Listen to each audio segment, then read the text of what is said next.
Hey les petits potes, c'est Koa, j'espère que vous allez bien. Aujourd'hui, nouveau format. Quand je dis nouveau format, évidemment que ça a déjà été fait sur YouTube, mais j'avais jamais fait ça sur la chaîne. Et tout simplement, maintenant, à la fin de chaque mois, j'essaierai, je dis bien j'essaierai, hein.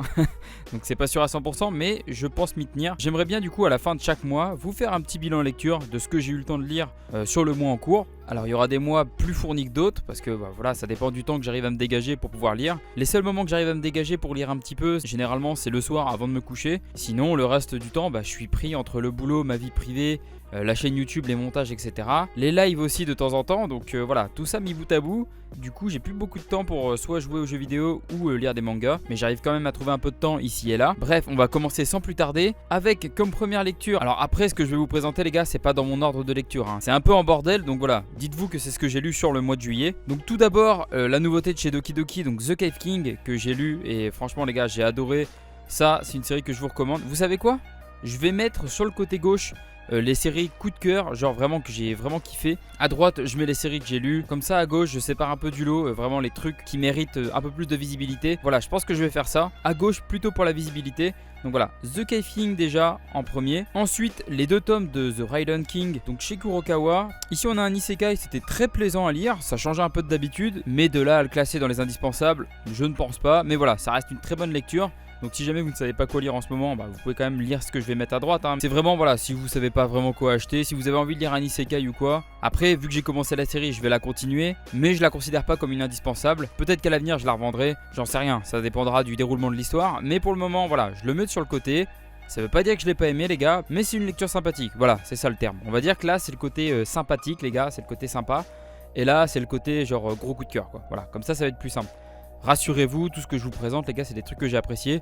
Après, même s'il y avait une lecture que j'avais pas spécialement appréciée, je la présenterai quand même. J'aime pas non plus tous les genres, enfin, c'est pas que j'aime pas tous les genres, mais voilà, ça va dépendre aussi de la structure du manga. Ensuite, également en isekai, les Rakai de l'autre monde. Et pour le coup, j'ai plus apprécié les Rakai de l'autre monde que The Raiden King. Je pense qu'il y a du potentiel dans les Rakai de l'autre monde. Je vais quand même le mettre ici. J'ai quand même plus apprécié les Rakai de l'autre monde que The Raiden King. Ensuite, bon là, ça va directement dans le chef-d'œuvre les gars. En plus, j'ai fait une vidéo dessus. Tomie, l'intégrale, donc la réédition par Mangetsu. D'ailleurs, au passage, désolé, hein, mais je me suis complètement trompé. Je sais pas ce qui m'est passé par la tête, mais dans la dernière vidéo, j'ai dit que Mangetsu était une branche de Delcourt Tonkam. Non. J'étais persuadé d'avoir vu passer ça quelque part. Alors, est-ce que c'est une fake news ou est-ce que c'est mon cerveau qui a complètement déraillé? Je sais pas, les gars. Franchement, là, mais en tout cas, désolé Mangetsu de vous avoir mis dans le même panier que Delcourt Tonkam.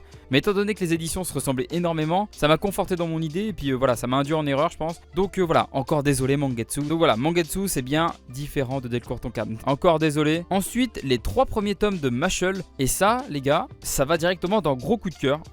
J'ai avalé les 3 à la suite. Voilà, j'avais pas encore commencé la série, j'ai attendu d'avoir les 3 premiers. J'avais un peu peur parce que voilà, c'est un mélange de One Punch Man et de Harry Potter, on va dire. Il y a beaucoup de scènes qui me font énormément penser à Harry Potter. Et voilà, je pense que c'est voulu. Je pense que le mangaka est fan à la base d'Harry Potter. Et quand je dis côté One Punch Man, c'est parce qu'on a un héros du coup qui peut pas pratiquer la magie, mais qui est complètement pété. Genre du coup, il a comblé son manque avec ses muscles. Ce qui me faisait un peu peur, c'est qu'on tombe dans le même schéma que One Punch Man, avec un héros complètement pété qui a au final aucun rival. Mais là en fait voilà, il est quand même au-dessus de la plupart des gens. Mais déjà à la fin du tome 3, on sent que voilà, va y avoir vite des mecs qui vont arriver à son niveau et les affrontements seront sûrement un peu plus serrés. Et du coup c'est grave kiffant, parce qu'en plus il y a tout le côté humour et complètement décalé du personnage principal. Il prend rien au sérieux, enfin c'est même pas qu'il prend rien au sérieux, c'est qu'il connaît rien de la vie, parce qu'il a vécu pendant je sais pas combien d'années, pendant 16 ou 17 ans, donc dans la forêt avec son grand-père adoptif. Le mec en dehors de la forêt, il connaît rien. Il fait un peu teubé, mais il est tellement puissant. Quand il se vénère les gars, il y a 2-3 pages, ça envoie.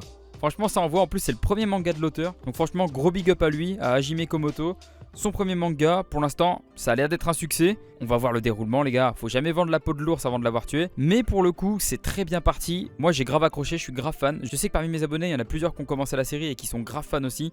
Donc voilà, du très très lourd les gars. Ensuite, j'avais énormément de retard sur Dragon Ball Super. Donc voilà, je m'étais arrêté au début de l'arc du tournoi. Enfin, j'ai maté l'animé, donc j'ai vu l'arc du tournoi. Mais le manga, au final, il est un peu différent. Du coup, je me suis dit, allez, je remate l'arc entièrement. Et au final, j'ai bien fait parce qu'il y a quand même beaucoup de choses qui changent par rapport à l'animé. Puis après voilà, voilà, j'ai continué donc avec l'arc Moro qui se terminera d'ailleurs dans le tome 15 et oh là là là là, très très lourd. J'ai envie de le mettre dans coup de cœur, c'est du Dragon Ball, tout le monde connaît, mais je suis partagé les gars, je suis mitigé, je le mettrai entre les deux. Et en plus voilà, il est pile entre les deux, nickel. C'est très très lourd, voilà, maintenant j'ai hâte que l'arc se termine, normalement il devrait se terminer au tome 15. Si vous aviez maté l'anime et que vous aviez kiffé et qu'en ce moment vous êtes en train d'attendre la suite, franchement prenez-les.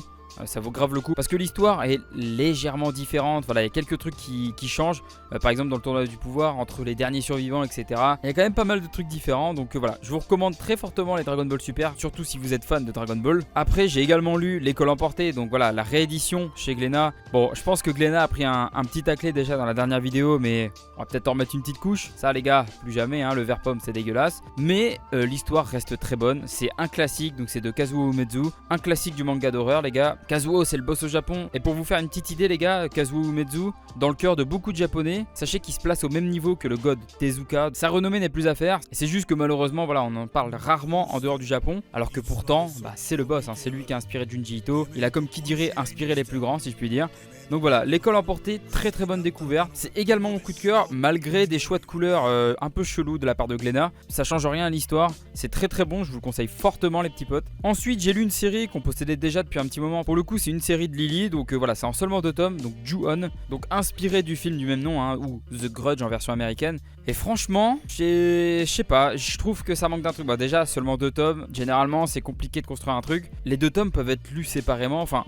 En vrai, il n'y a pas trop de sens. Enfin, c'est 2 histoires différentes. Et franchement, je vous cache pas les petits potes, je suis resté sur ma faim. Franchement, j'ai été un peu déçu. Voilà, ça se lit. C'est pas très beau en plus. Je suis un peu déçu. S'il y avait une série que je devais jarter ici, ça serait clairement celle-là, les gars. Il n'y a même pas besoin de discuter. Donc voilà, Ju-On, je vous recommande pas du tout pour le coup.